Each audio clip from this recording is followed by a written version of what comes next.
Hello everyone and welcome to Changeling Gaming. Today I'm going to be teaching you how to play Heat Pedal to the Metal Advanced Edition. This is our second video on Heat Pedal to the Metal and deals with the various advanced modules available to layer on top of the base game.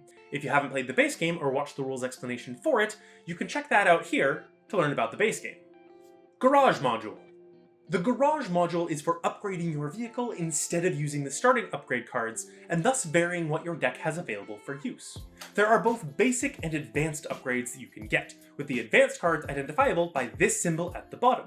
You can choose how complex you want your options to be. When resolving these cards in the reveal step, first resolve any cards with a plus sign, just like the stress cards and boost. Then, if you have a variable distance card, select your desired distance from those options. A breakdown of what all the other symbols mean is available on page 4 of the advanced rulebook and also on the back. At the very end of setup, it's time to draft some upgrade cards for this race. Shuffle the deck and deal out a number of upgrade cards equal to the number of players plus 3. Based on the player order on the track, the last player selects their first upgrade from those available. Continue until the player at the front of the pack has selected their upgrade. Then remove the cards that are left. Deal out the same number of cards again, but this time the player in first gets first choice of upgrades, and continues until the last player selects their second upgrade. Remove the remaining cards, and repeat the deal and selection from last player to first player, leaving every player with 3 total upgrade cards. Shuffle these upgrades into your decks, draw 7 cards, and begin the race. Legends Module. The Legends module lets you add additional race cars to the track, run by the game instead of players. Bring out the Legends mat and grab the Legends cards. Shuffle the cards and place them face down on the Legends mat.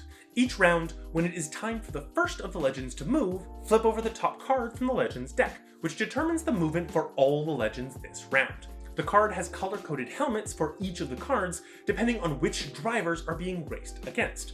The default movement for a Legend is the number inside their helmet, though they will only do so if it means they wouldn't cross a corner and if they haven't crossed a Legends line, which are denoted by this symbol on the maps before each corner. If the full speed would put the driver over the corner, then they instead move to the space on the diamond above their colored helmet. And if the driver has crossed a Legends line, they will instead move forwards a number of spaces equal to the speed limit of the corner plus the number in the diamond above their colored helmet. Legends do not get any of the other benefits of human racers. They cannot slipstream, get adrenaline from step 4, boost, etc. But they also don't have to worry about spinning out, running out of heat, etc. Reshuffle their movement deck when it is empty. Weather and Road Conditions module. The Weather and Road Conditions module changes up the track and generates new tactical opportunities for the drivers. Once you've selected your racetrack, shuffle the weather tiles and place 1 on the billboard space. This has effects upon every player's starting heat or stress and other track conditions that may arise, all of which is covered on page 7 of the advanced rulebook and the back page of that rulebook.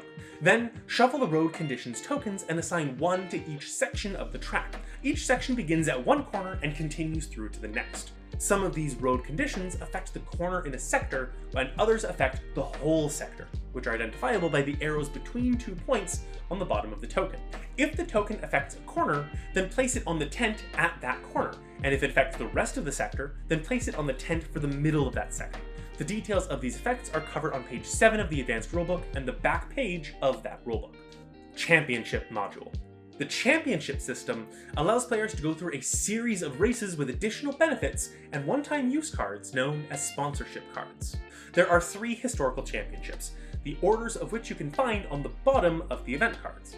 You can alternatively also shuffle the track and event cards to make your own race season. To set up for a championship, pull out the championship mat, shuffle the upgrade cards you want to use, basic, advanced, or both, and place the stack on the mat. Grab the sponsorship cards, shuffle them, and place them on the mat. Shuffle and add the weather tiles and road condition tokens. At the top of each race, begin by drawing the event card for that race. If it is the very first race, then shuffle the race cards and determine positions randomly. Otherwise, place the cards in order based on the current championship rankings, with ties broken in favor of the most recent race. Then follow the series of steps on the right-hand side of the event card, beginning with drafting a single card upgrade, just as with the upgrade module, starting with the player in last position. The player in last also gets a chance after everyone else has drafted to swap any one of their upgrades with an upgrade that is left. All remaining upgrades are shuffled back into the deck. Next is the number of sponsorship cards each player gets to place in their starting hand.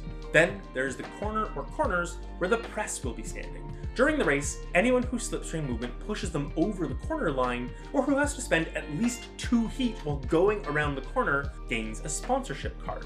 You can only gain 1 each time you go through a press corner. Each sponsorship card is 1 use only and is discarded once used. Finally, draw the weather and road conditions for the track as per the weather module. Ensure that everyone knows what the special event is for the race, then finish setting up based on the current modifications. At the end of the race, mark down points based on the order of finishing on the score pad, as noted on the scoreboard. Then shuffle all used sponsorship cards back into their deck, and all players get to keep their upgrade cards, unused sponsorship cards, etc., though they return their heat and stress cards to the reserve. At the end of the championship, whoever has the most points is the winner. And in the case of a tie, the placings of the most recent race is the tiebreaker. Tournament mode. There's also a variant referred to as tournament mode, whose intention is to make it more of a challenge between the players. Essentially, instead of being open around what gear is being changed into, players place their hands down and reveal what gear they've changed into in phase 3 when they reveal their played cards, paying heat as necessary at this phase instead.